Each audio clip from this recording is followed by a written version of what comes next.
रामायण की रचना। माँ निषाद प्रतिष्ठा त्वमग्मा शाश्वती समाह यत् क्रौंच मिथुनादिकम वधी काम मोहितम। आदिकवि वाल्मीकि के मुख से अनायास निकला हुआ ये पहला श्लोक से उन्हें रामायण महाकाव्य लिखने की प्रेरणा मिली। एक दिन दोपहर के समय महर्षि वाल्मीकि तमसा नदी के किनारे प्रकृति की सुंदरता का आनंद ले रहे थे।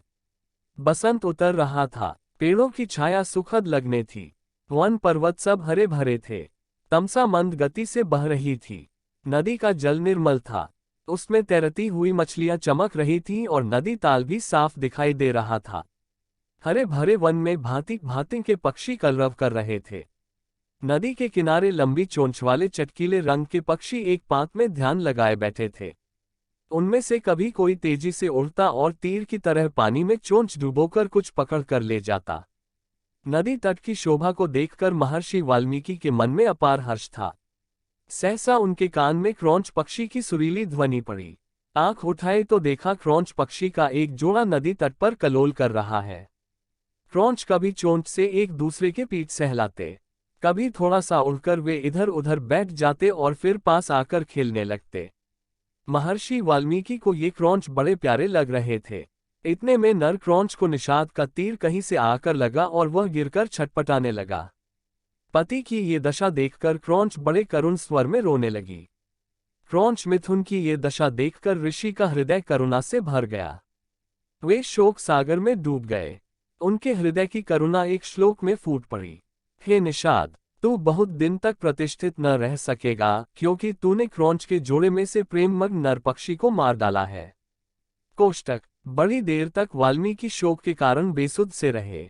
जब वे स्थिरचित हुए तब अपने प्रिय शिष्य भरद्वाज से बोले, भरद्वाज, मेरे शोक पीड़ित हृदय से वीणा के लय में गाने योग्य 4 पदों और समान अक्षरों का ये वचन अनायास ही निकला है। मेरा मन कह रहा है कि अवश्य ही यह प्रसिद्ध होगा। भरद्वाज ने ये श्लोक कंठाग्र कर लिया और गुरु को सुनाया। इसे सुनकर वाल्मीकि बड़े प्रसन्न हुए। उन्होंने स्नान किया और वल्कल वस्त्र पहनकर शिष्य के साथ वे अपने आश्रम को चल दिए। मार्ग में भी वाल्मीकि माँ निषाद गुनगुनाते चले जाते थे। उनका ध्यान श्लोक के अर्थ पर गया। अर्थबोध से उनका बड़ा दैख हुआ।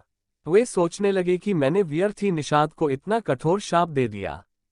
इसी चिंता में मग्न वे चले जा रहे थे कि उनको नारद जी की वाणी याद पड़ी।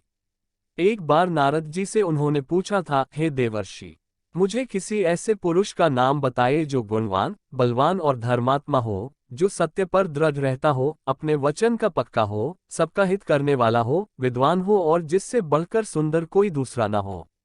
नारद जी ने कहा था कि ऐसे एक ही पुरुष को मैं जानता हूँ। वे इक्ष्वाकु वंश के राजा दशरथ के पुत्र राम हैं। वे सब तरह से गुणवान और रूपवान हैं और जब क्रोध करते हैं तब डर के मारे देवता और दानव भी कांप उठते हैं।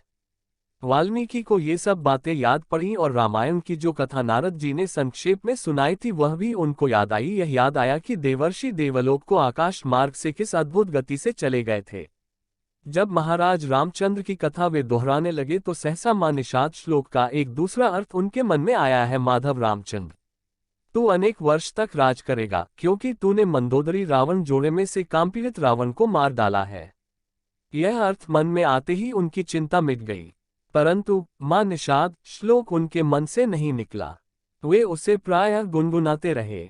एक दिन वाल्मीकि जब ध्यान में बैठे हुए माँ निषाद गुनगुना रहे थे, सृष्टि के रचयिता ब्रह्माजी ने उनको दर्शन दिए। ब्रह्माजी बोले, ऋषिव, मेरी ही इच्छा से यह वाणी अनायास आपके मुंह से निकली है और श्लोक के रूप में इसलिए निकली है कि आप अनुष्टुप छंदा में महाराज रामचंद्र के संपूर्ण चरित्र का वर्णन कीजिए। श्री राम की कथा संक्षेप में आप नारद जी ने सुन ही चुके हैं। मेरे आशीर्वाद से राम, लक्ष्मण, सीता और राक्षसों का गुप्त अथवा प्रत्यक्ष सब वृतांत आपकी आंखों के सामने आ जाएगा। जो आगे होगा वह भी दिखाई पड़ेगा। अतः जो आप लिखेंगे वो यथार्थ और सत्य होगा। इस प्रकार आपकी लिखी हुई रामायण इस लोक में अमर हो जाएगी। इतना कहकर ब्रह्माजी अंतर्धान हो गए। वाल्मीकि श्लोकों में श्रीराम के चरित्र का वर्णन करने लगे। सब श्लोक मधुर और सुंदर थे। उनका अर्थ समझने में भी कोई कठिनाई नहीं होती थी। उनके सामने राम, लक्ष्मण, सीता, दशरथ और दशरथ की रानियों का हंसना बोलना, चलना फिरना प्रत्यक्ष हो गया और वे बिना रुके रामायण की कथा लिखते रहे। 24,000 श्लोकों में उन्होंने पूरी रामायण लिख डाली।